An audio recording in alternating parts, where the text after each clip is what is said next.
need to let go of me. My patient is critical. He is going to die if I don't treat him right now. My patient, step back. You are not in control of this situation. My patient! Somebody help my patient!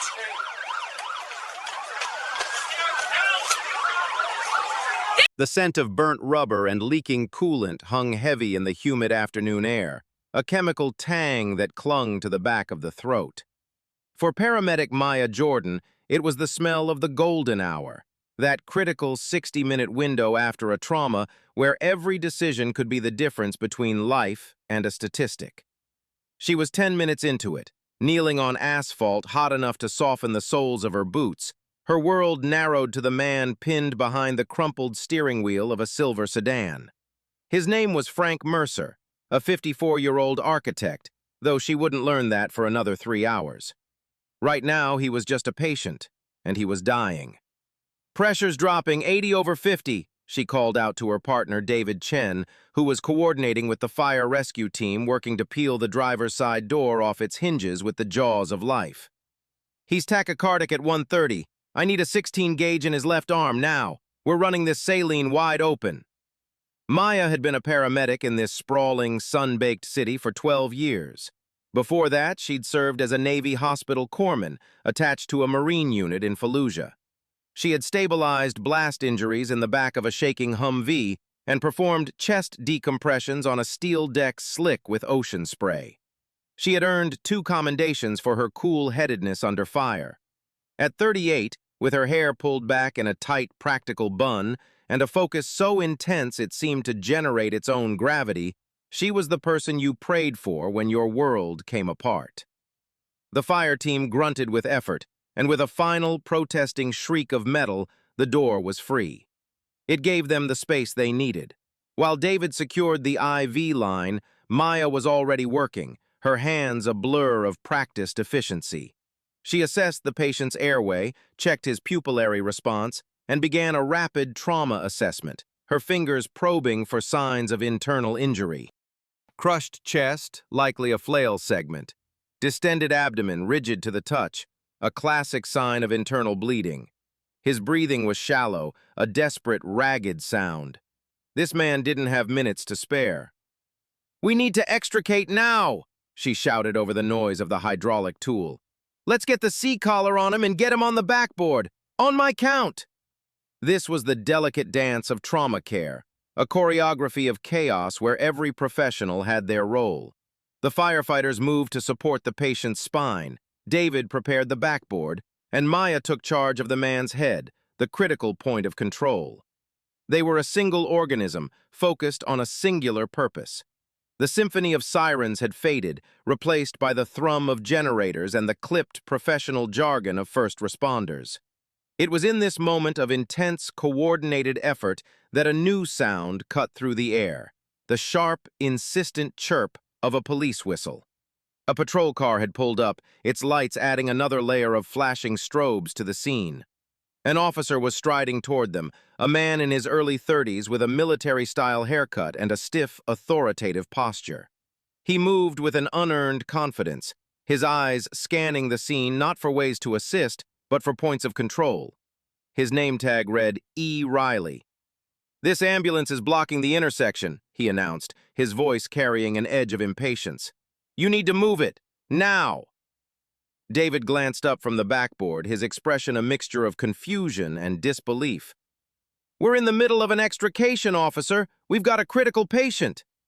"I don't care what you've got," Riley shot back, his gaze fixed on the ambulance as if it were a personal affront. "You're impeding traffic flow. I want that vehicle moved immediately." Maya didn't look up. She couldn't. Her hands were cupped around Frank Mercer's head, her voice low and calm as she spoke to him, even though he was barely conscious. "Stay with me, Frank. We're going to get you out of here." Then, raising her voice just enough to be heard, she addressed the officer without taking her eyes off her patient. "That vehicle isn't moving until my patient is safely inside it. We have a life-threatening emergency here, officer." It was a statement of fact, not a challenge. In the world of emergency services, there was an established, unwritten hierarchy. At a medical scene, the paramedics were in charge of patient care. At a fire scene, the fire chief was in command. Police secured the perimeter and investigated the cause, but they did not interfere with life-saving measures. It was a protocol born of common sense and decades of interagency cooperation. Officer Evan Riley, however, had apparently missed that lesson. His face tightened. The request hadn't been a suggestion, it was an order, and it had been questioned by a woman. A black woman, he noted with a flicker of internal resentment, who was not showing him what he considered the proper deference.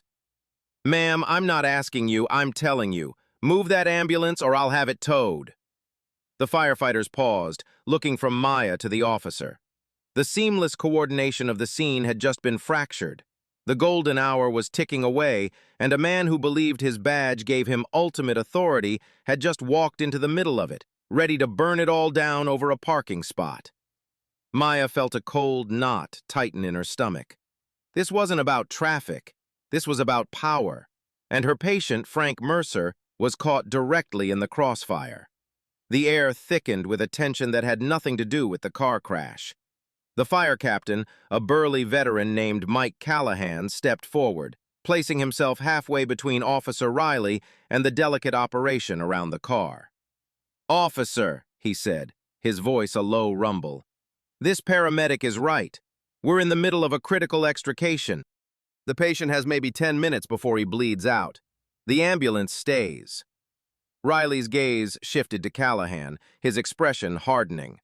He saw the fire captain's intervention not as a professional clarification, but as another challenge to his authority. He was the law here. His job was to restore order, and to him, order meant cleared intersections and immediate compliance. "This is a police matter now, Captain. The scene needs to be managed. That ambulance is a hazard." Maya couldn't afford to engage. Every second spent arguing was a second stolen from Frank Mercer.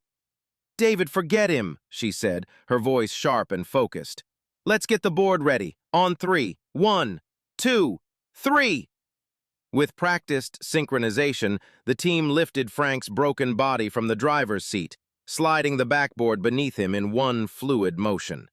The movement jostled him, and a low moan of agony escaped his lips, his eyes fluttering open for a brief, pain-filled moment. His skin was the color of wet cement, clammy with the cold sweat of shock. Maya knew those signs intimately. They were losing him. "He's crashing!" she yelled. "Let's move, people, let's move!" They began the careful process of strapping him to the board, a frantic but controlled race against time. Officer Riley watched, his arms crossed over his chest, his jaw set in a stubborn line. The sight of them ignoring his order seemed to fuel his anger. He took a step closer, his shadow falling over Maya as she worked. "I gave you a direct order, paramedic," he said, his voice low and menacing. "You are obstructing a police investigation." "This isn't an investigation, it's a rescue," Maya countered, not looking up. She was securing the final strap across Frank's chest. "My only job right now is to keep this man alive. Your job is to let me do it." For Officer Riley, this was the final straw. He had been on the force for 5 years, and in that time he had developed a rigid worldview.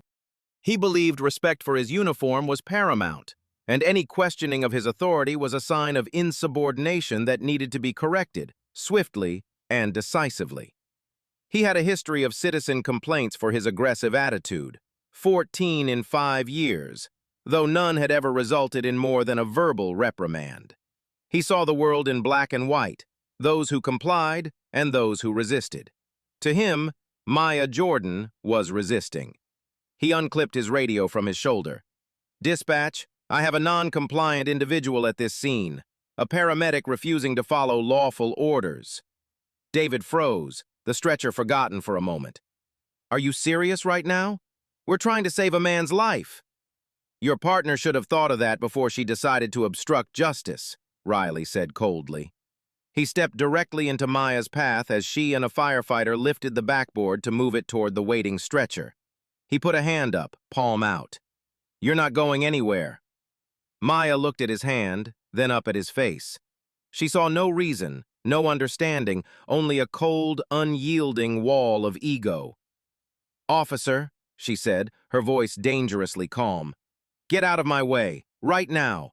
You are actively interfering with emergency medical care. That is a crime." She had cited the law, thrown his authority back in his face. It was like striking a match in a room full of gas. Riley's eyes narrowed into slits. "You think you can tell me what the law is? I am the law."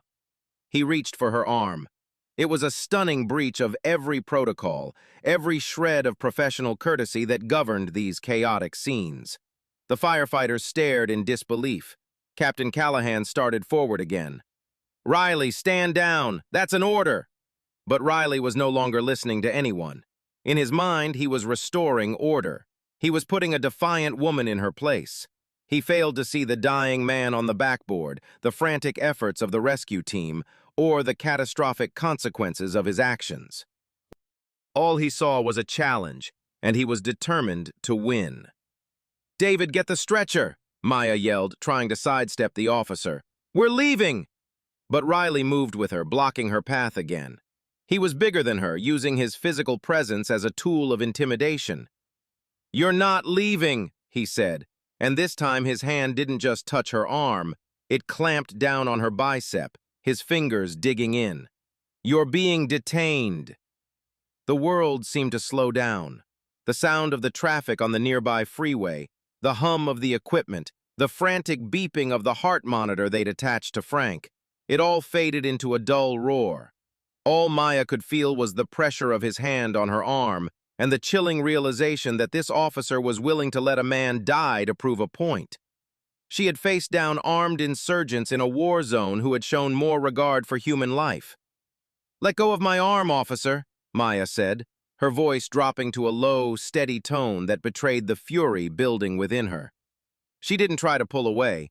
Any sudden movement, she knew, would be twisted into a narrative of resistance. She held her ground, a statue of professional defiance. "My patient has a tension pneumothorax. His lung is collapsing. He will go into cardiac arrest within the next 3 minutes if I don't get him to the hospital. Do you understand what I'm telling you?" She was giving him an out, a chance to back down and pretend this was all a misunderstanding. She was explaining the medical reality in clear, simple terms, appealing to whatever shred of reason he had left. But Officer Riley wasn't listening to her words. He was hearing only the tone of defiance. "You're done giving orders," he snarled, his grip tightening. "You're going to learn about compliance." With a sudden, violent tug, he yanked her away from the backboard. The force was so unexpected that Maya stumbled, her training boots skidding on the loose gravel at the side of the road. One of the firefighters instinctively reached out to steady her, but Riley shot him a look that could have curdled milk. "Don't get involved," he warned. The fragile chain of command had been shattered. The rescue effort dissolved into a scene of stunned confusion. Frank Mercer lay on the backboard, his life literally hanging in the balance, while the lead paramedic was being manhandled by a police officer. David Chen stood frozen, his face a mask of horror and indecision. He was now the sole medical provider for a patient who needed a team. "Someone get my patient!" Maya cried out, her voice breaking for the first time, not with fear for herself, but with sheer, unadulterated terror for the man she was being forced to abandon. "David, go! Don't worry about me! Go!" The plea seemed to snap David out of his trance. He and 2 firefighters scrambled to get Frank onto the stretcher, their movements now clumsy and rushed without Maya's guiding presence. Every fumbled strap and jostled movement was a potential disaster. Riley spun Maya around, forcing her arms behind her back with a practiced, painful efficiency. The metallic rasp of the handcuffs being pulled from their pouch was obscenely loud in the suddenly quieted scene. He wasn't just detaining her anymore, he was arresting her. "What are the charges?" Maya demanded, her mind reeling. "What have I done?" "Obstruction of governmental administration and resisting arrest," Riley said, the words sounding rehearsed, as if he'd been waiting for an excuse to use them. "I wasn't resisting! I was treating a patient!" she protested, but it was useless. He was in his own world, operating on his own script. The handcuffs were cold against her skin. He ratcheted them tight, the metal teeth biting into her wrists. The click of the lock was a sound of absolute finality. It was the sound of a line being crossed from which there was no easy return. Maya Jordan, a decorated Navy corpsman and a 12-year veteran paramedic, was now a prisoner at her own rescue scene. Captain Callahan was on his radio, his voice a furious bark. "Dispatch, I need a police supervisor at this location immediately. We have an officer interfering with EMS operations. He has arrested the lead paramedic on scene." The dispatcher's voice crackled back, laced with confusion. "Captain, repeat that? Your paramedic is under arrest?" "You heard me," Callahan roared. "Get a supervisor out here now." Riley ignored him. He gripped Maya's cuffed arm and began marching her toward his patrol car. She could see David and the firefighters frantically loading the stretcher into the back of her ambulance. They were working without their leader, their movements a desperate improvisation. They slammed the doors shut, and David jumped into the driver's seat, peeling away from the curb with the sirens screaming, leaving a cloud of exhaust and bewildered rage in his wake. He was alone with a dying man, heading for a hospital 15 minutes away. 15 minutes that Frank Mercer might not have. As Riley shoved her into the back of his patrol car, the hard plastic seat unforgiving against her body, Maya looked back at the scene. The mangled car, the scattered equipment, the stunned faces of the firefighters. It was a tableau of a rescue gone horribly wrong. She had done everything right. She had followed her training, adhered to her protocols, and prioritized her patient. And for that, she was in handcuffs, her career and freedom hanging by a thread, while the man she had been trying to save raced toward a hospital, his odds of survival diminishing with every beat of his heart. The patrol car door slammed shut, sealing her in a cage of heat and helplessness. The inside of the patrol car was stifling, the air thick with the scent of stale coffee and industrial-grade air freshener. A thick plexiglass partition separated Maya from Officer Riley, who sat in the driver's seat, tapping furiously on his in-car computer. He wasn't driving. He was documenting, building his version of the truth before the real one had a chance to catch up. He was writing a report that would cast him as the calm professional and her as the unhinged, insubordinate obstacle. Through the rear window, Maya watched the scene she'd been ripped from. Captain Callahan was now in a heated argument with Riley's partner, a younger, less aggressive officer who looked deeply uncomfortable with the entire situation. The firefighters were packing up their gear, their movements slow and heavy, as if a cloud of morale-crushing defeat had settled over them. Several of them kept glancing toward the patrol car, their expressions a mix of anger and impotence. They were witnesses, every one of them. Riley's radio crackled to life. "Unit 714, what's your 20? Supervisor is en route to your location." 10-4, Riley grunted into his mic. "Suspect is in custody. Scene is secure." Suspect. The word hit Maya like a physical blow. Hours ago, she had been a healer, a respected medical professional. Now she was a suspect. She looked down at the handcuffs biting into her wrists. The metal was already starting to chafe her skin raw. She flexed her fingers, a corpsman's habit, checking for circulation. It was a small act of control in a situation where she had none. A police sergeant's vehicle pulled up, and a man with silver hair and a weary face stepped out. Sergeant Miller. Maya knew him. They had worked dozens of scenes together over the years, domestic disputes, multi-car pileups, overdose calls. He was a good cop, a man who understood the different roles at an emergency scene. He took one look at Maya in the back of the car, then at Riley, and his face hardened. He approached Riley's window, and the two men spoke in low, clipped tones. Maya couldn't hear the words, but she could read the body language. Miller was gesturing back toward the accident scene, his hands open in a gesture of disbelief. Riley was defensive, pointing a finger back at Maya, his posture rigid and unyielding. The conversation grew more heated. Miller was shaking his head, his voice rising. Riley was standing his ground, refusing to bend. After a few minutes, Miller walked away, pinching the bridge of his nose. He looked exhausted. He had just inherited a disaster created by one of his own men. He spoke into his own radio, then turned and gave Captain Callahan a long, apologetic look. The system was now in motion, and even a supervisor couldn't easily stop it. An arrest had been made. Paperwork had been started. Reversing it now would mean admitting a colossal error, and that was something the department was loath to do. Finally, Riley got back in the car. He put it in drive and pulled away from the curb, leaving Sergeant Miller and the firefighters standing in the wreckage of the afternoon. He didn't say a word to Maya. The silence was a weapon, designed to intimidate and isolate her. "You need to know," Maya said, her voice steady, breaking the oppressive quiet, "that my patient required a needle decompression for his collapsed lung. My partner is not certified for that procedure. Only a paramedic is. Because of your delay, the patient likely went into traumatic arrest in the ambulance. You didn't just obstruct me, you may have killed him." Riley's knuckles went white on the steering wheel, but he kept his eyes fixed on the road. "If he dies, it's on you. You should have cooperated." The sheer, unadulterated absurdity of his statement left Maya speechless. It was a glimpse into a mind incapable of self-reflection, a psyche so wrapped in the armor of its own authority that it could no longer distinguish between right and wrong. He had created the crisis, and now he was blaming her for the consequences. Meanwhile, in the back of Ambulance 17, David Chen was living Maya's prediction.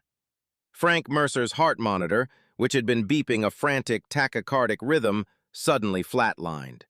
The beep devolved into a single, terrifying, continuous tone. "No, no, no!" David shouted, his voice cracking with panic.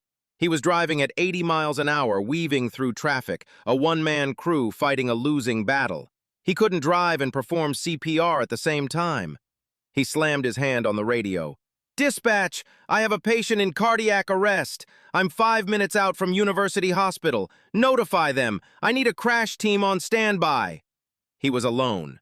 His partner, the person he trusted implicitly, the expert who always knew what to do, was in the back of a police car because she had refused to move their ambulance. The injustice of it was a hot, bitter pill in his throat. He pushed the accelerator to the floor, praying for a miracle. He knew with a sickening certainty that every second of the delay Riley had caused on scene was now being paid for with Frank Mercer's blood. The golden hour had closed. The chaos Riley had sown was now being reaped, and the harvest was death. The drive to the downtown precinct was a blur of sun-drenched streets and silent tension. When they arrived, Riley parked in a designated sally port, the heavy steel door grinding shut behind them, sealing them off from the outside world. He led Maya out of the car, his hand firmly on her cuffed arm, and marched her into the central booking area.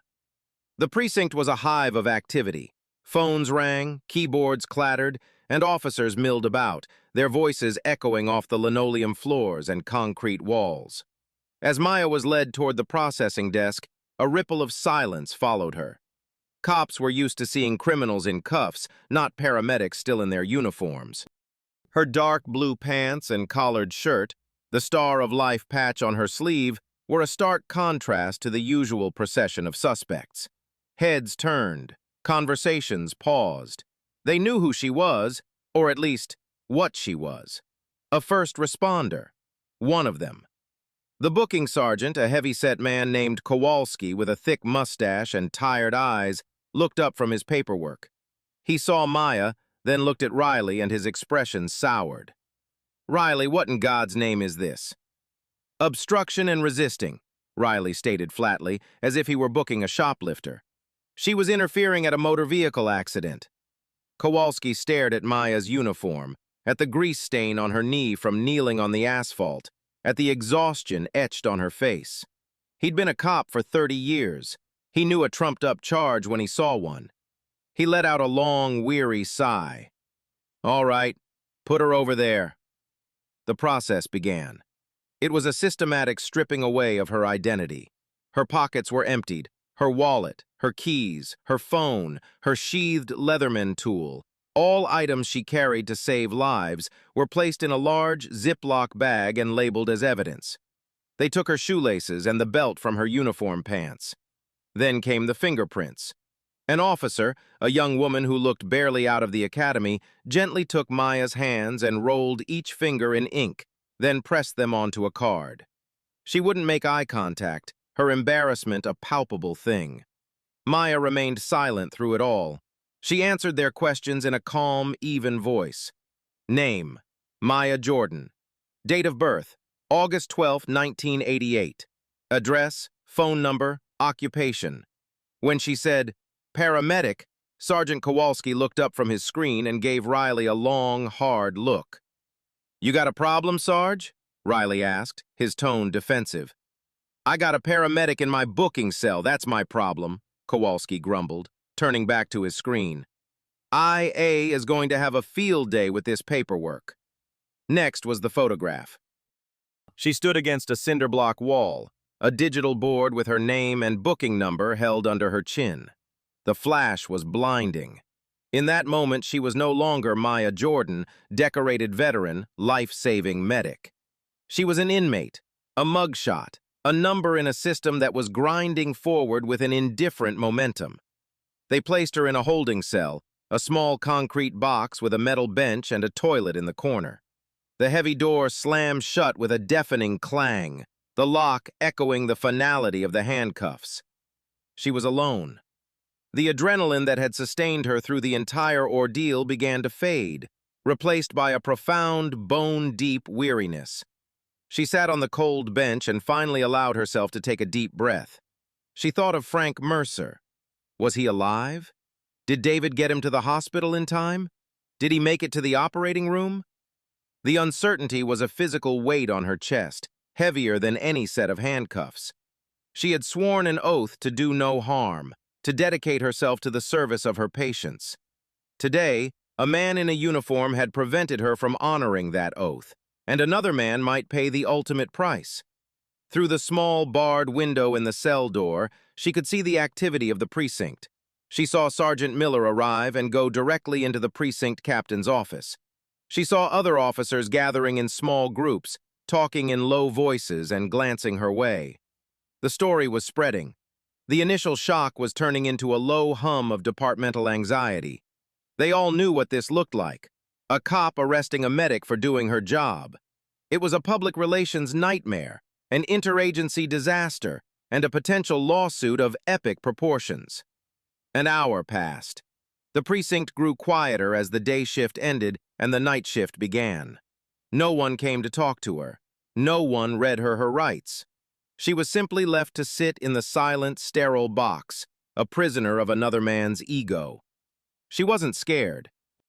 The things she had seen in Fallujah had burned most of the fear out of her. What she felt was a cold, simmering rage. Riley hadn't just arrested her, he had disrespected her profession, endangered a patient, and broken the sacred trust that existed between first responders. He had done it because he could, because his badge gave him the power and his pride demanded he use it. He had made a terrible mistake. And as Maya sat on that metal bench, she made a quiet vow. He was going to pay for it. The city was going to pay for it. While Maya was being processed, David Chen was frantically trying to salvage a life. He arrived at University Hospital's trauma bay to a full crash team waiting, a direct result of his desperate radio call. They pulled Frank Mercer from the ambulance, his body limp, his face ashen. A doctor immediately began CPR while nurses swarmed, cutting away Frank's clothes, establishing new IV lines, and preparing for intubation. "What happened?" the lead trauma surgeon, Dr. Evans, demanded as they wheeled the gurney into the trauma room.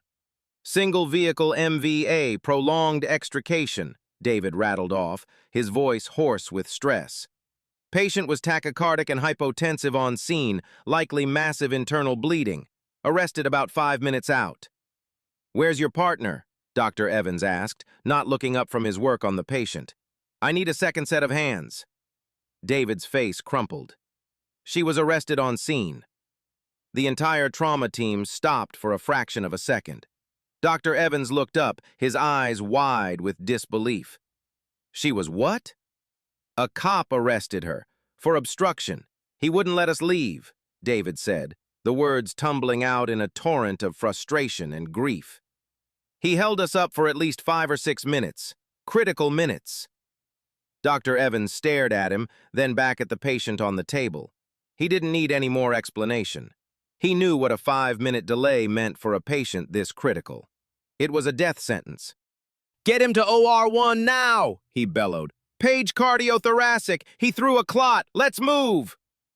As the team rushed Frank's body toward the operating room, David slumped against a wall, the full weight of the day's events crashing down on him. He had failed.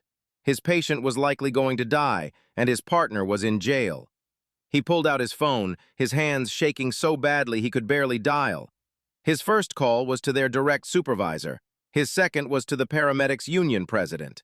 The union president, a fiery ex-paramedic named Susan Clark, listened to David's frantic story without interruption. When he finished, there was a moment of cold, deadly silence on the other end of the line. "David," she said, her voice dangerously calm, "stay where you are. I'm making one phone call. We're going to fix this." That one phone call went to a man named Marcus Thorne. Thorne was a civil rights attorney, a man who had built a formidable reputation suing police departments for misconduct. He was known in legal circles as the Bulldog for his tenacity and his refusal to back down. He had taken on cases of wrongful arrest, excessive force, and malicious prosecution, and he had won, often in spectacular fashion. He specialized in turning the missteps of arrogant officers into multi-million-dollar verdicts. When Susan Clark called, Thorne was just finishing a late lunch. He listened to the details: the critical patient, the paramedic arrested for refusing to move her ambulance, the officer with a history of complaints. And he could practically hear the cash register ringing. This wasn't just a case of police overreach. It was a perfect storm of negligence, incompetence, and abuse of power, all directed at a sympathetic, unimpeachable professional. "Where is she now?" Thorne asked. "Downtown precinct holding cell," Susan replied. "I'm on my way," Thorne said, already grabbing his briefcase. "Tell her partner not to talk to anyone else. Tell him to write down every single detail he remembers right now while it's fresh. And tell him to get the names of the firefighters on scene. We're going to need them."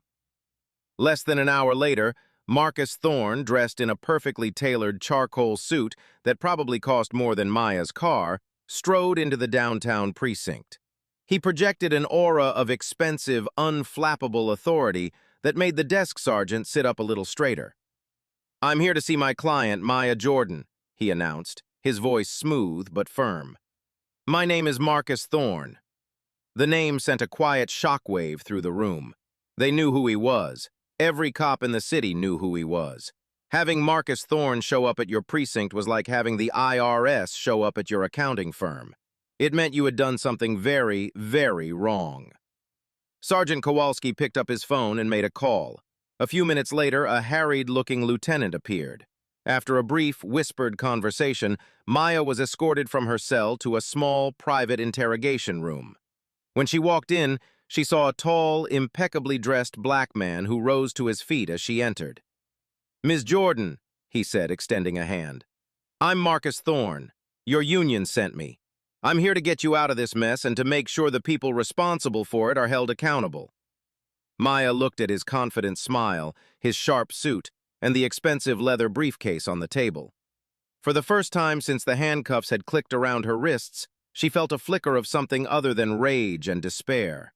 It was hope. The city had its system, its procedures, its wall of blue silence. But now, she had a weapon of her own. She had the Bulldog. While Marcus Thorne was meeting with Maya, Officer Evan Riley was in a quiet office upstairs, meticulously crafting his incident report. He knew this arrest was going to be scrutinized. He had seen the look on Sergeant Miller's face, heard the controlled fury in Captain Callahan's voice. He understood that the only thing standing between him and a suspension, or worse, was his version of the events. His report had to be a fortress, impenetrable and absolute. He began by painting the scene as one of chaos and disorder, which he, the agent of the law, was attempting to manage. He wrote that the ambulance was haphazardly parked, creating a significant public safety hazard and preventing other emergency vehicles from accessing the scene, a detail he invented entirely. He described Maya Jordan not as a focused medical professional, but as agitated and confrontational from the outset. He wrote, I gave Paramedic Jordan a lawful order to move her vehicle to allow for better traffic flow and scene management. She immediately became belligerent, shouting that she would not comply. He omitted the part where she and the fire captain had explained they were in the middle of a life-or-death extrication. He carefully chose his words to create a narrative of escalating defiance. He claimed she physically squared off with him, an aggressive posture that forced him to create distance for officer safety. He described her repeated explanations about her patient's condition as a stream of hostile and insubordinate statements. The final act, the arrest itself, was cast as an unavoidable last resort. When she attempted to push past me, physically assaulting an officer, I had no choice but to place her under arrest for obstruction and resisting. Her actions created a dangerous and unstable scene, and her removal was necessary to restore order and allow other first responders to work safely. It was a masterpiece of fiction, a carefully constructed alternate reality where he was the hero and she was the villain. Every sentence was designed to trigger the key phrases and legal justifications that internal affairs looked for. Lawful order, officer safety, escalating aggression, physical assault. He had checked all the boxes. He printed the report, signed it with a flourish, and submitted it, confident that his word, the word of a sworn police officer, would outweigh that of an uncooperative paramedic. His confidence began to wane when he was called into his captain's office an hour later. Captain Davis was a stern, by-the-book commander who valued discipline and, more importantly, hated lawsuits. Sergeant Miller was already there, his expression grim. Riley's report was on the desk between them. "Riley, walk me through this," Captain Davis said, his voice deceptively mild. "You arrested a 12-year veteran paramedic in the middle of a trauma call." "Yes, sir," Riley said, standing at attention. "She was non-compliant and became physically aggressive. It's all in my report." "I've read your report," Davis said, tapping a finger on the paper. "It says here she assaulted you. What were your injuries?" Riley hesitated. "Sir, she pushed into me. It was the act of assault, not the level of injury that—" "What were your injuries, Riley?" Davis repeated, his voice harder now. "I was not injured, sir." "So a female paramedic, who you outweigh by a good 50 pounds, assaulted you without leaving a mark," Davis said, his skepticism plain. "And you say her ambulance was blocking access. Sergeant Miller's initial report says there were no other emergency vehicles trying to access the scene. The fire engine and rescue truck were already there. So who was she blocking?" "Sir, she was creating a traffic hazard for civilian vehicles." "It was a closed-off accident scene, Evan," Sergeant Miller cut in, his frustration boiling over. "There was no civilian traffic. I was there 10 minutes after you. The road was blocked with flares 100 yards in each direction." Riley's face flushed. His carefully constructed narrative was already starting to crumble under the first light of scrutiny. He had built his fortress on a foundation of sand. "The fire captain, Mike Callahan, also filed a report," Captain Davis continued, picking up another sheet of paper. "A man I've known for 20 years and whose word I trust implicitly. He says you were out of control, that you needlessly escalated a stable scene, and that you directly interfered with life-saving medical care. His version seems to be corroborated by all 6 of his firefighters. So I have 7 first responders telling me one story, and I have you telling me another." Riley stood in silence, his mind racing. He had underestimated the blowback.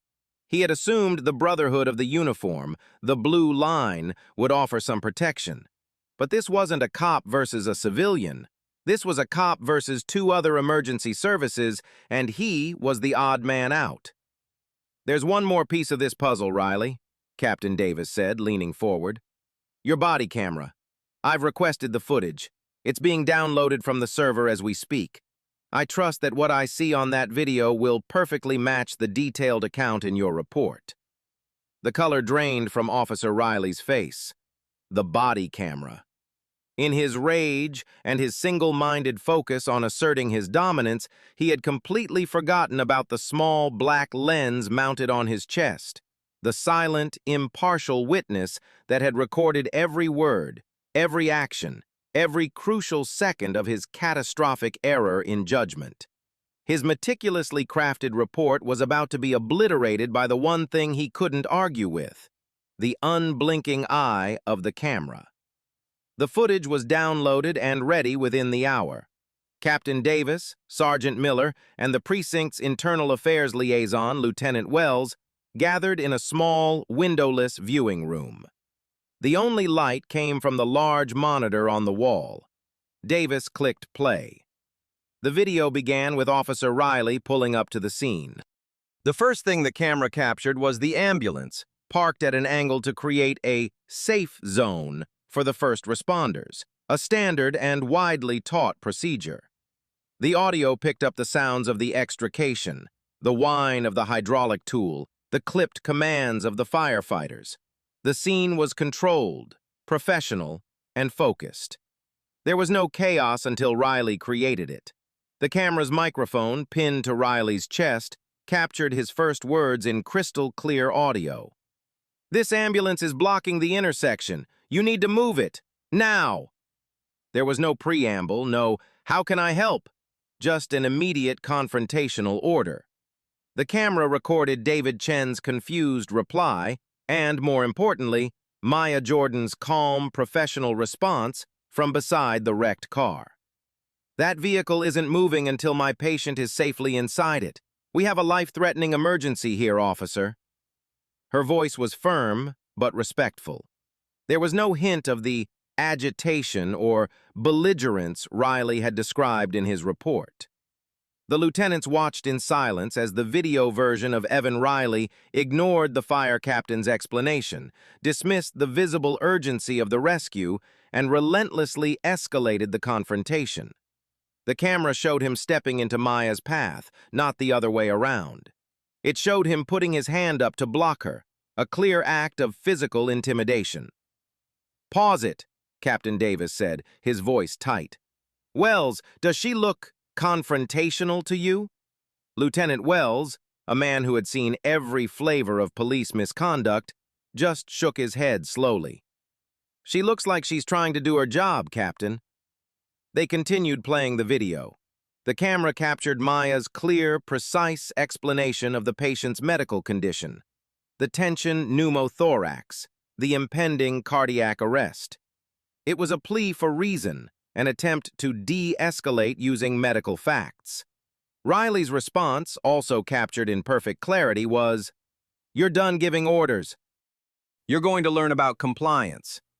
Then came the most damning part. The camera lens, pointed directly at Maya, showed Riley grabbing her arm and pulling her away from the patient. It recorded her cry of protest, not for herself, but for the man on the backboard. It recorded the sound of the handcuffs, the clicking of the steel, a sharp, percussive indictment.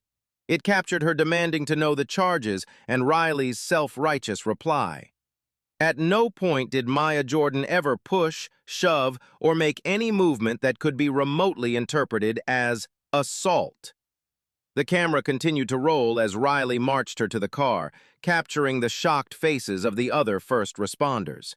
It recorded her final, desperate warning from the back seat about the patient's condition and Riley's chillingly callous response: "If he dies, it's on you."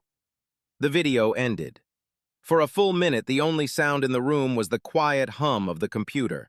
Captain Davis stared at the blank screen, his face a grim mask. The fortress Riley had built with his report had been leveled.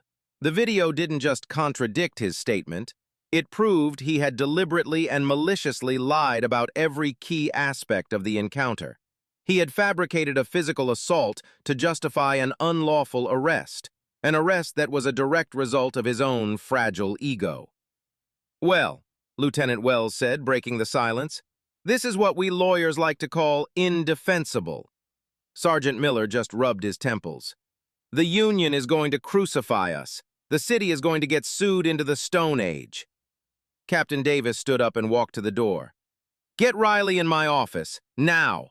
And someone call the DA's office. Tell them we're dropping all charges against Paramedic Jordan immediately. And then call the Union. Tell them we want to issue a formal apology." He paused, his hand on the doorknob. and get an officer to drive Ms. Jordan home.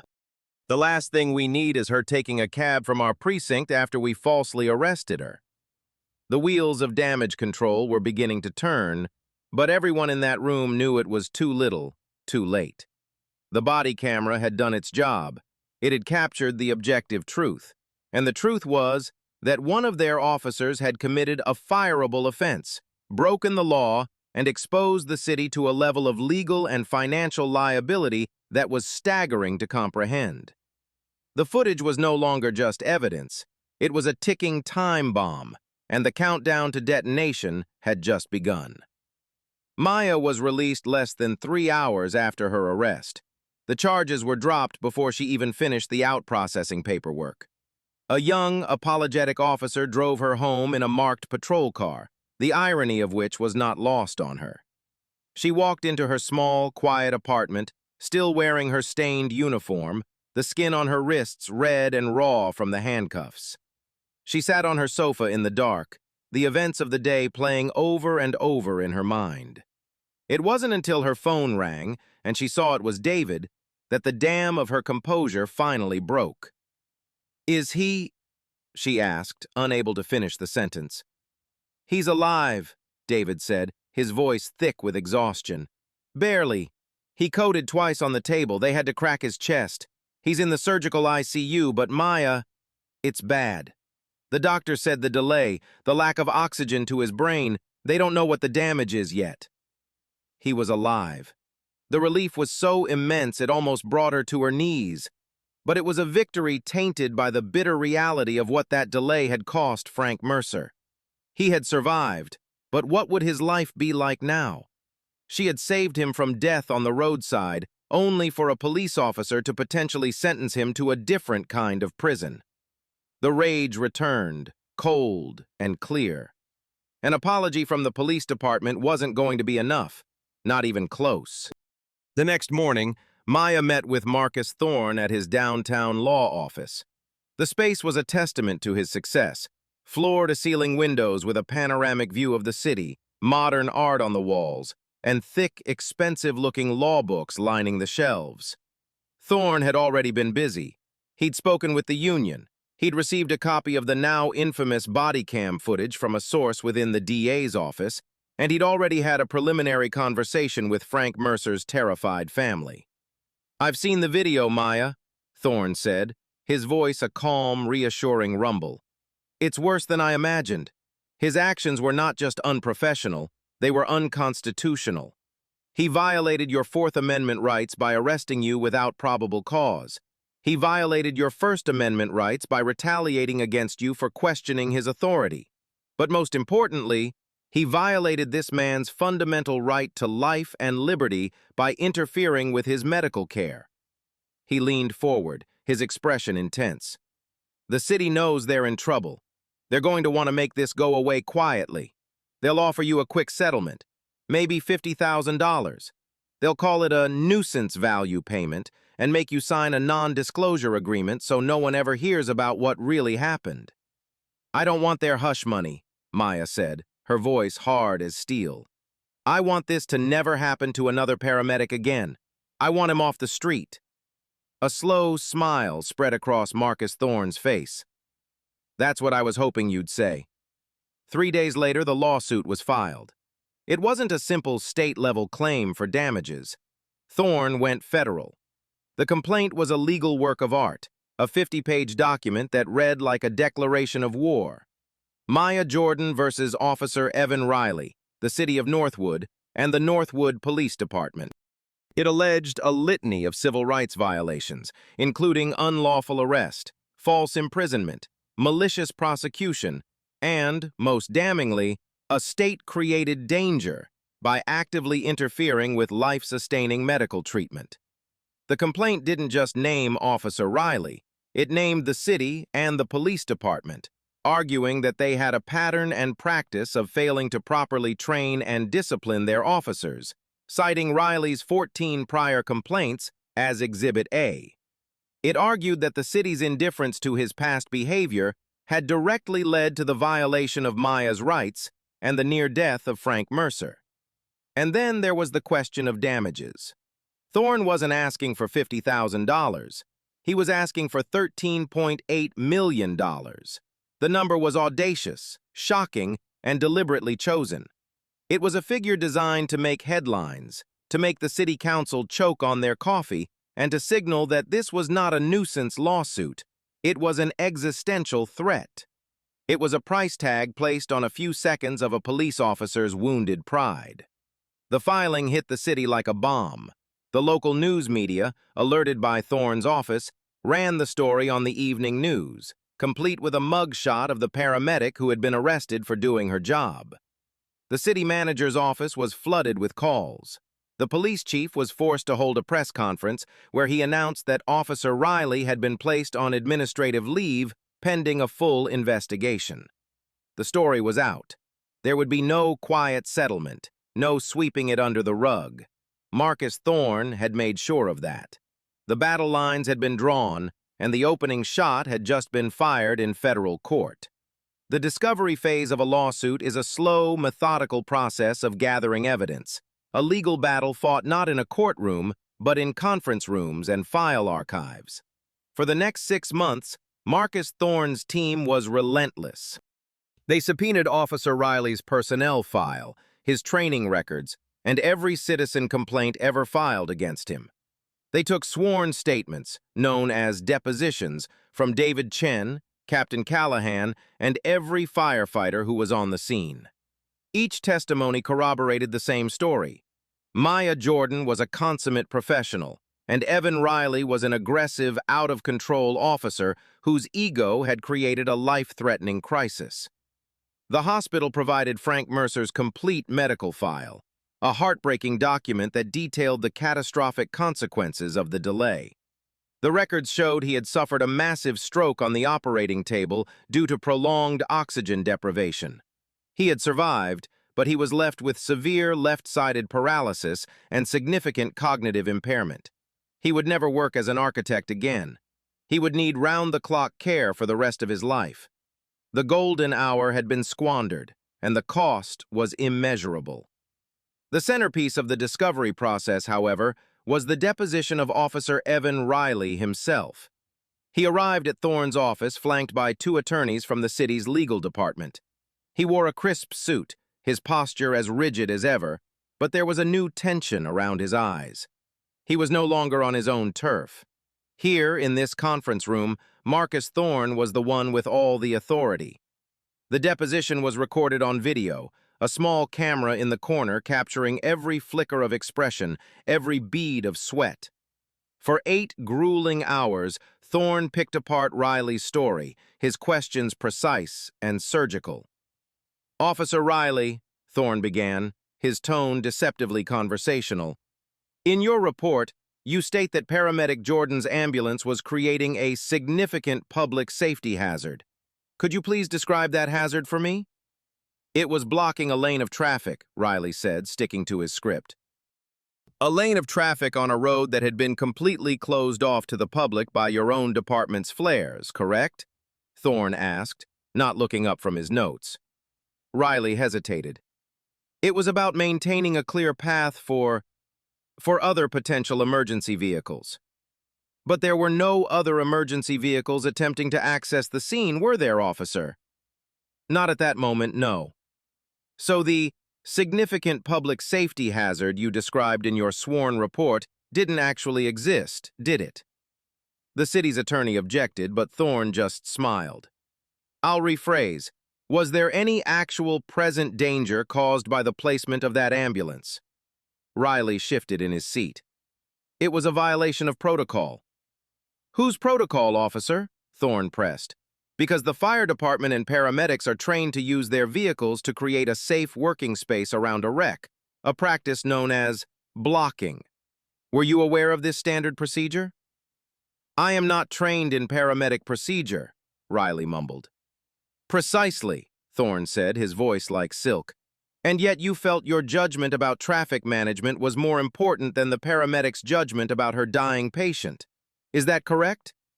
Again the objection came, and again Thorne moved on, having already made his point for the camera. He spent the next hour dissecting Riley's claim that Maya had been belligerent, and confrontational, playing short snippets from the body cam audio and forcing Riley to explain how her calm, professional tone constituted belligerence. Riley's answers became clipped and defensive. He was being boxed in by his own lies, his own words weaponized against him. The climax came when Thorne addressed the alleged assault. He played the section of the body cam video showing the arrest on a large monitor. He paused it at the exact moment Riley claimed Maya had pushed him. "Officer Riley, please point to the moment in this video where Ms. Jordan assaults you." Riley stared at the frozen image on the screen. It showed Maya standing perfectly still, her hands at her sides, as he grabbed her arm. There was no push, no contact initiated by her at all. The video was undeniable. She tensed up," Riley stammered, his confidence finally cracking. "It was a form of resistance, a pre-assaultive indicator." "A pre-assaultive indicator?" Thorne repeated, letting the absurdity of the phrase hang in the air.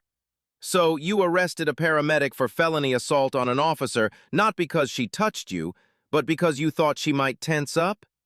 Is that your testimony?" "Marcus," he began, "we've reviewed the preliminary evidence, and while we firmly stand by our officer's actions, we recognize that litigation can be costly for everyone. To avoid a protracted legal battle, the city is prepared to offer your client a settlement of $250,000. Thorne listened patiently, then let out a short, sharp laugh. "Gerald, are you serious? That might cover the cost of the paper I used to print the complaint. My client was publicly humiliated, falsely arrested, and prevented from saving a man from catastrophic injury. We're not even in the same zip code. Call me back when you're ready to have a real conversation." He hung up the phone.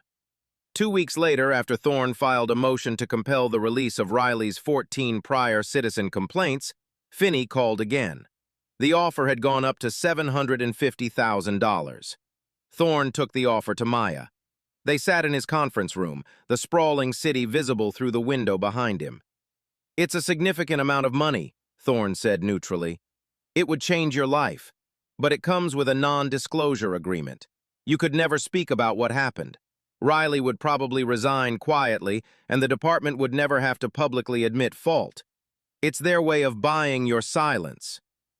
Maya looked out the window at the University Hospital building in the distance, where Frank Mercer was still struggling through a painful and uncertain rehabilitation. "Did you tell them about Frank's latest medical report?" she asked. "I did," Thorne said. "They know he'll never walk or speak normally again. They know his lifetime cost of care will be in the millions." "And they offer this?" Maya said, a disgusted edge to her voice. "This isn't about me. It was never just about me. If I take this money and sign their NDA, what changes? What stops another Officer Riley from doing the same thing to another paramedic next year? No. The answer is no." Thorne nodded, a flicker of pride in his eyes. He had known she would say that, but he had to present the offer. "I agree," he said. "So we press on." The city's legal team was panicking. Marcus Thorne was not behaving like a typical plaintiff's attorney. He wasn't just posturing for a bigger payday. He seemed genuinely willing to take the case all the way to a jury, and the optics of that were terrifying. They would have to put a decorated female paramedic on the stand to recount her ordeal, followed by the broken family of the man whose life was ruined, all contrasted with the video of their arrogant, dishonest officer. They wouldn't just lose, they would be annihilated. Their desperation led to one final insulting gambit. They filed a motion in court arguing that Maya Jordan shared contributory negligence for her own arrest. Their argument was that if she had simply complied with the lawful order to move her ambulance, none of the subsequent events would have happened. They were, in essence, blaming her for being arrested, for prioritizing her patient's life over an officer's command. The motion was a spectacular miscalculation. It infuriated the judge, who dismissed it from the bench with a scathing lecture about wasting the court's time.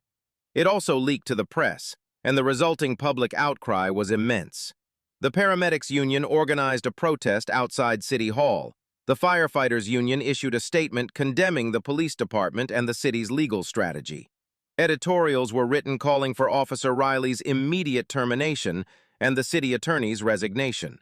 The city had tried to play hardball, and in doing so, they had managed to unite every first responder in the region against them and turn public opinion into a raging inferno. Gerald Finney's desperate gambit had backfired completely. He had wanted to intimidate Maya into a cheap settlement.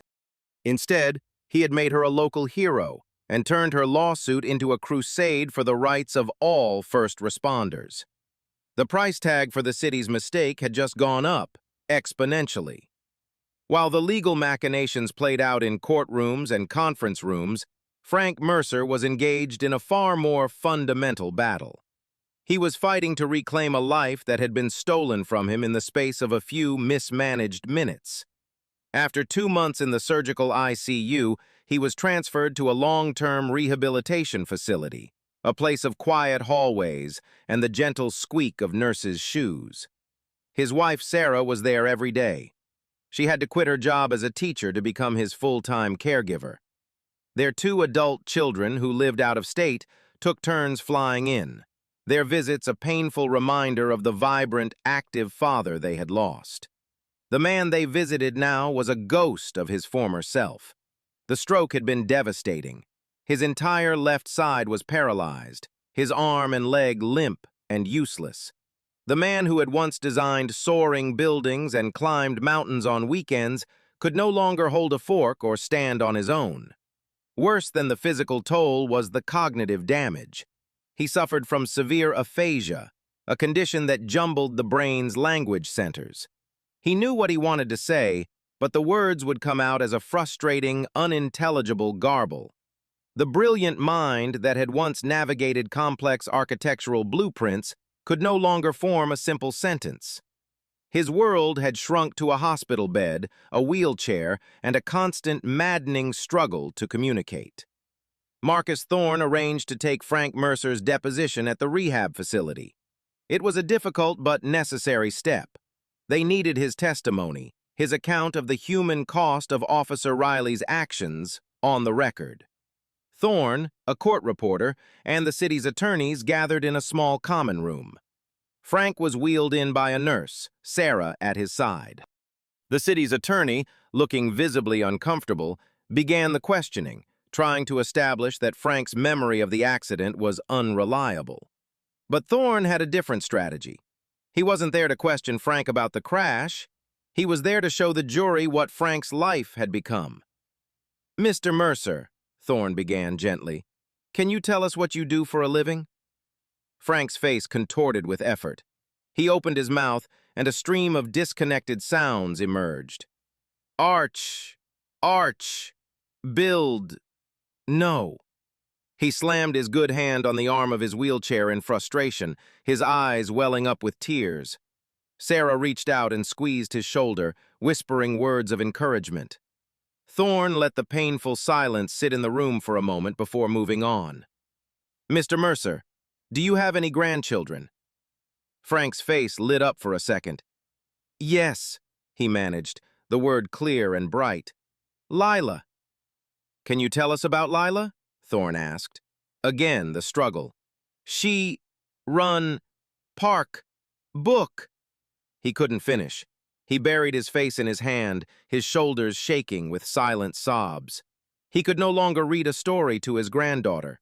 He could no longer chase her in the park. These simple, precious moments had been taken from him. Thorne turned to Sarah. "Mrs. Mercer, can you describe the changes in your husband since the accident?" Sarah took a deep breath, her voice trembling but steady. "The man I married is gone," she said, looking not at Thorne but at the city's lawyers. "He's trapped inside a body that doesn't work and a mind that can't speak. He has nightmares. He cries from frustration. We were supposed to retire next year, travel the world. Now our world is this room, all because a police officer couldn't wait 5 minutes. 5 minutes!" Her voice broke and she began to weep. The deposition was over. The transcript would be a dry, clinical record of the proceedings, but the video told the real story. It was a heartbreaking portrait of a life shattered by negligence. It was the human face of the lawsuit, the undeniable evidence of the lasting scars left by one man's abuse of power. Marcus Thorne knew that if a jury ever saw this video, if they saw Frank Mercer struggle to speak his own granddaughter's name, if they saw his wife's anguish, the case would be over. There wouldn't be a dry eye in the courtroom, and there wouldn't be a number high enough to quantify their loss. This testimony had transformed the case from a dispute over civil rights into a profound tragedy, and the city was about to be handed the bill. With a trial date looming and the evidence against them mounting into an insurmountable pile, the city's lawyers made one last attempt to avoid a public courtroom execution. They agreed to non-binding mediation, a process where a neutral third party, typically a retired judge, attempts to broker a settlement between the two sides. They hoped a mediator could talk some sense into Marcus Thorne and his client, to convince them to accept a reasonable multi-million-dollar figure and avoid the unpredictable circus of a jury trial. They met in a sterile suite of offices belonging to the mediation firm. The mediator was a man named Judge Harrison, a 70-year-old veteran of the federal bench known for his sharp mind and no-nonsense demeanor. Maya was there, dressed in a simple but professional black suit, her composure as unshakable as ever. Marcus Thorne sat beside her, exuding a quiet confidence. On the other side of the large mahogany table sat Gerald Finney and two other city attorneys, their faces drawn and anxious. The morning was spent with each side presenting their case to Judge Harrison. Finney went first, making a weak argument about Officer Riley's duty to maintain public order and portraying Maya's refusal to move her ambulance as a failure to de-escalate. He stressed that the city had already taken action by placing Riley on leave and had offered a substantial settlement. Then it was Thorne's turn. He didn't make an emotional speech. He simply presented the evidence. He played the body cam footage in its entirety. He played the video of Officer Riley's disastrous deposition, highlighting the moments where he contradicted his own report. And then, he played the most powerful weapon in his arsenal, the video of Frank Mercer's deposition. He played the clip of Frank struggling to say the word architect. He played the clip of him breaking down when trying to talk about his granddaughter. He played the clip of Sarah Mercer describing how the man she married was gone. When the video ended, the room was utterly silent. The city's lawyers stared at the table, refusing to make eye contact.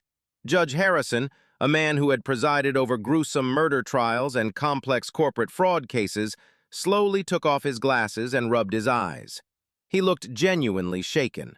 He called for a break. When they reconvened an hour later, he asked to speak to the city's legal team alone. Maya and Thorne waited in a separate room. They didn't have to wait long. 20 minutes later, they were called back in. Judge Harrison looked directly at Gerald Finney, his expression one of profound disbelief. "In my 20 years on the bench," he began, his voice low and grave, "I have rarely seen a case with a more indefensible set of facts. You have a police officer on camera lying in his official report. You have him on camera admitting to those lies in a sworn deposition. You have 7 independent witnesses from 2 different emergency services who all say your officer was the sole cause of the escalation." He paused, letting the words sink in. "But that's not your biggest problem. Your biggest problem is that you are going to put that man, Frank Mercer, in a wheelchair in front of a jury of 12 ordinary citizens. You are going to let them watch him cry because he can't say his own granddaughter's name. And then his wife is going to get on the stand and tell them it's all because your officer couldn't be bothered to wait 5 minutes." He leaned forward, his eyes boring into Finney's. "Let me be blunt, counsel. You are not going to win this case. You are going to lose. And you are going to lose so badly that the number Mr. Thorne has put in his complaint is going to start to look like a bargain. A jury is going to see that body cam footage as a grotesque abuse of power. They are going to see Frank Mercer as a man whose life was destroyed for no reason, and they are going to want to punish you. They will come back with a verdict that will financially cripple this city for a decade." He sat back, his assessment delivered. My advice to you is to stop playing games. Go back to the city council, show them these videos, and tell them to write a check big enough to make this go away. Because if you let this go to a jury, God help you all. The mediator's warning was not a suggestion. It was a death knell for the city's defense. The last shred of hope they had of mitigating the damage had just been vaporized. They were cornered, outmaneuvered, and facing a legal and financial catastrophe of their own making. The only thing left to negotiate was the final number of zeros on the check. Judge Harrison's blunt assessment was the cold shower the city council desperately needed. Faced with the mediator's dire prediction and the looming spectacle of a public trial, their will to fight evaporated. The fantasy that they could somehow defend Officer Riley's actions dissolved, replaced by the grim reality of fiscal responsibility. A jury verdict could be $20, $30, even $40 million, an amount that would necessitate massive budget cuts, tax hikes, and potential municipal bankruptcy. The risk was simply too great. The negotiations that followed were swift and decisive. Gerald Finney, humbled and defeated, was now focused on a single goal: damage control. The city's initial insulting offers were ancient history. The conversation now started at 8 figures. Marcus Thorne, holding all the cards, was in complete control. He wasn't just negotiating for money, he was negotiating for justice and systemic change. The final settlement was reached after a marathon session that stretched late into the night. The city agreed to pay a total of $13.8 million. It was one of the largest settlements for a police misconduct case in the state's history. The sum was staggering, a testament to the scale of the damage done. A significant portion was placed in a trust for Frank Mercer, guaranteeing that his lifelong medical needs would be met.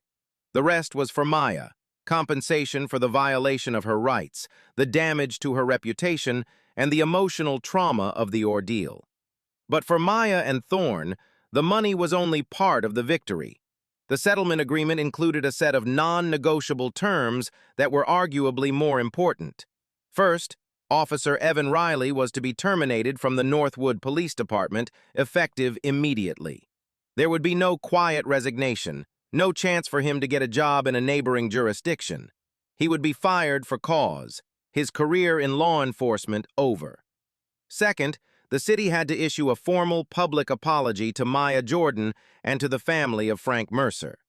The apology had to explicitly admit that Officer Riley's actions were a violation of departmental policy and had directly interfered with emergency medical care. Third, and most crucially, the Northwood Police Department was required to completely overhaul its training protocols regarding interactions with other first responders. They had to work with the paramedics and firefighters unions to create a new mandatory training curriculum. This curriculum would explicitly state that at a medical emergency, the ranking paramedic on scene has ultimate authority over patient care, and that any interference by law enforcement would be grounds for immediate disciplinary action. This wasn't just a policy change, it was a fundamental shift in the culture of the department. The settlement was announced at a press conference the following week. Marcus Thorne stood at the podium, Maya Jordan at his side, her expression calm and resolute. He laid out the terms of the agreement, his voice clear and strong. He didn't gloat, he simply stated the facts, ending with a powerful statement. This settlement is a victory not just for Maya Jordan, but for every paramedic, every firefighter, every first responder who has ever been obstructed while trying to save a life, he declared. Let this be a message to law enforcement agencies everywhere. The badge is not a license to bully. Authority must be tempered with judgment, and there is no authority more important than the duty to preserve human life. The price for forgetting that lesson, as the city of Northwood learned, is steep. The money would be paid by the city's taxpayers, a harsh but necessary consequence for a municipality that had allowed an officer like Evan Riley to operate with impunity for so long. The $13.8 million settlement wasn't just a settlement, it was an invoice. It was the bill for one officer's fragile ego, for 14 unheeded citizen complaints, for a system that protected its own instead of the public it was sworn to serve. It was the final, devastating price of a power trip that had lasted only a few minutes, but would cost a city, a family, and a dedicated paramedic for years to come. The settlement was a resounding victory, but its impact rippled far beyond the city limits of Northwood. The story, with its shocking body cam footage and staggering price tag, became a national case study in the consequences of police overreach. It was discussed on cable news, written about in major newspapers, and analyzed in law journals. Maya Jordan, who had never sought the spotlight, found herself a reluctant symbol of professional integrity. The case caught the attention of a state legislator named Maria Flores, a former prosecutor who chaired the state's Judiciary Committee. She saw the incident not as an isolated event, but as a symptom of a systemic problem. She had heard anecdotal stories for years about friction between law enforcement and other emergency services. Maya Jordan's case provided her with the political ammunition she needed to enact meaningful change.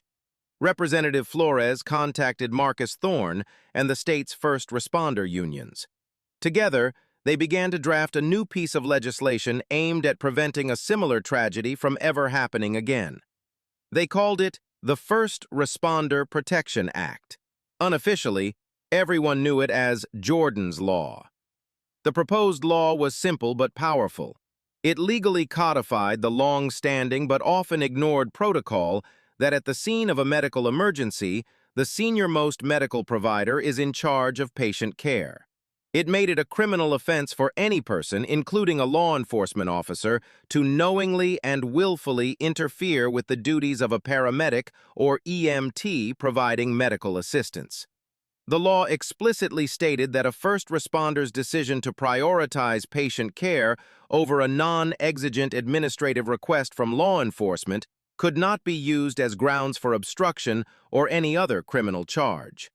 To build support for the bill, Maya Jordan, who had initially shied away from the publicity, made a difficult decision. She agreed to testify before the state legislature. She walked into the state capitol, not in a suit, but in her paramedic's uniform. She stood before the committee and, in a clear, unwavering voice, recounted the events of that day. She didn't speak with anger, but with the calm precision of a professional describing a critical incident. "I am not here today to talk about myself," she concluded, her eyes scanning the faces of the legislators. "I am here to talk about my patient, Frank Mercer, and about the next Frank Mercer, the person who will be in a car crash tomorrow or have a heart attack next week. When that happens, the paramedic who responds to that call needs to be able to do their job without fear of being arrested. They need to be able to make decisions based on their medical training, not on the ego of the officer standing next to them. This law will ensure that. It will protect us so we can protect you." Her testimony was powerful, but the most impactful moment came when the next person was called to speak. Sarah Mercer, Frank's wife, came forward. She didn't speak about legal principles or policy, she spoke about her husband. She described their life before the accident and their life now. She played a short video on the overhead screens, a home movie from the previous year showing Frank laughing as he danced with his granddaughter at her birthday party. Then she looked at the committee, her eyes filled with a grief that was raw and profound.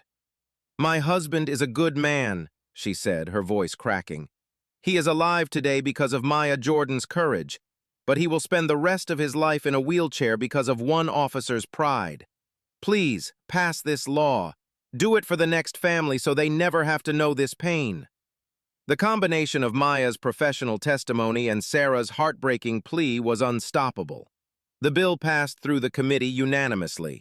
It went to the full legislature, where it passed with overwhelming bipartisan support. 3 months later, the governor signed it into law in a public ceremony on the steps of the Capitol. Maya Jordan stood beside him, along with Sarah Mercer and the leaders of the state's fire and EMS unions.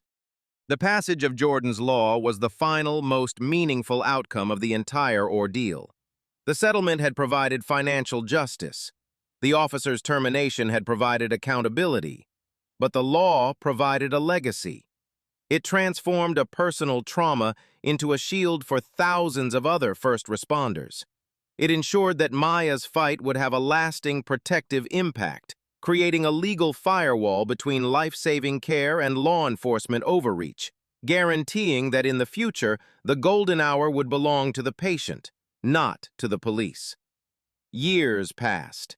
The city of Northwood paid its settlement, implemented its new training protocols, and slowly, the memory of the scandal faded from the front pages. Evan Riley, stripped of his badge and his career, moved out of state, becoming a footnote in a cautionary tale told to police recruits. Frank Mercer lived out his days in the quiet world of rehabilitation, his mind and body a permanent testament to the cost of a few bad seconds. Life, for most people, moved on. But for Maya Jordan, the incident became a permanent part of her professional landscape. She continued to work as a paramedic, riding in the same ambulance, responding to the same kinds of emergencies.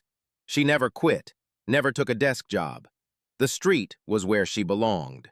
But something had changed. A quiet vigilance had settled deep within her. Every time she arrived at a scene and saw a police cruiser, she felt a familiar knot of anxiety tighten in her chest. She found herself subconsciously assessing every officer, looking for the telltale signs of arrogance, the rigid posture, the confrontational tone. The scars from that day weren't on her wrists anymore. They were etched into her psyche. Her case, and particularly the body cam footage, lived on in a way she could never have anticipated. It became an essential teaching tool. At police academies, it was used to demonstrate the catastrophic consequences of contempt of cop arrests and the importance of de-escalation. Instructors would pause the video and ask, "What could this officer have done differently here? And here? And here?" It became a lesson in humility, a stark example of how not to behave. In paramedic and EMT training programs, the footage was used for a different purpose. It taught students about their legal rights, about the importance of professional assertiveness, and about how to handle and document interference from law enforcement. Maya's calm, firm refusal to abandon her patient was held up as the gold standard of patient advocacy. The lawsuit itself became a landmark case studied in law schools, a textbook example of a successful Section 1983 civil rights claim against a municipality. Marcus Thorne would often use it as a case study in guest lectures, breaking down how each piece of evidence, from the witness statements to the damning deposition videos, was used to build an unassailable case. Maya occasionally received letters and emails from other paramedics across the country. They would share their own stories of run-ins with difficult officers and thank her for fighting a battle they were all afraid of. Many told her that they had invoked Jordan's Law or cited her case when challenged by an officer, and that it had made a difference. They felt empowered, protected. They knew someone had their back. This, more than the money or the public apologies, was the true measure of her victory. She had changed the dynamic, not just in Northwood, but in the collective consciousness of her profession. She had fought for one patient on one hot afternoon, and in doing so, had ended up fighting for all of them. The settlement had healed the financial wounds, and the law had addressed the systemic ones. But the personal scars, the ones she carried in the quiet moments between calls, would always remain. They were a permanent reminder that sometimes doing the right thing comes at a profound personal cost. But they were also a reminder that she had faced that cost and had not backed down. She had held the line. The sun sets on another long shift. Maya sits in the passenger seat of the ambulance as David drives them back to the station. The city lights blur past, a river of red and white. It was a quiet day, a false alarm, a diabetic emergency, a child with a broken arm. No drama, no conflict, just the simple, profound work of helping people. She leans her head against the cool glass of the window, the exhaustion of the day settling over her. She saved 3 lives today, in small but meaningful ways. She did her job. And because of a battle she fought long ago, she knows she will be able to do it again tomorrow. and the day after, and the day after that. The scars are there, yes, but they are a map of a victory won, a testament to a promise kept. And in the quiet hum of the ambulance heading home, that is enough. When we dissect the tragedy that unfolded on that roadside, it's easy to focus on the explosive confrontation. But the seeds of that $13 million disaster were planted long before. They were sown in the mind of Officer Evan Riley, likely stemming from a psychological cocktail of insecurity and a rigid, authoritarian worldview. For some individuals, the uniform isn't a symbol of public service, but a shield for personal inadequacy. Every challenge to their authority, no matter how small or reasonable, is perceived as a direct attack on their self-worth. In that moment, Maya Jordan wasn't a fellow first responder to Riley. She was a threat to his control, and his reaction was not one of professional assessment, but of personal dominance. His 14 prior complaints were not just a paper trail. They were 14 missed opportunities for intervention, 14 moments where the system could have recognized a dangerous pattern and acted before it culminated in catastrophe. What if Maya had simply complied? What if she had swallowed her professional duty and moved the ambulance, adding precious minutes to the extrication time? Frank Mercer would almost certainly have died on the scene. Maya would have avoided arrest, but she would have been haunted for the rest of her life, knowing she had betrayed her oath and her patient. Her decision to stand firm was not the easy choice, but it was the only morally correct one. To protect herself better in that moment, perhaps the only other tool she could have used was to immediately request a police supervisor the second Riley began his escalation, though it's doubtful he would have allowed it. Her true protection came not from her actions during the conflict, but from her flawless professionalism and the unblinking eye of the camera that captured it. The ultimate lesson here is one of profound and sobering responsibility. It teaches us that true authority is not demanded at the end of a threat. It is earned through respect, competence, and sound judgment. An officer's ego, a moment of pride, a need to be in charge. These are luxuries that have no place at the scene of an emergency. When they are allowed to take precedence over human life, the cost is not just measured in dollars and cents from taxpayers' pockets, but in the irreplaceable currency of shattered lives and stolen futures. What do you think could have been done to prevent this situation from ever happening? Do you believe the settlement and the legal changes were enough to truly fix the problem? Let us know your thoughts in the comments below. Your perspective helps us all understand these complex issues better.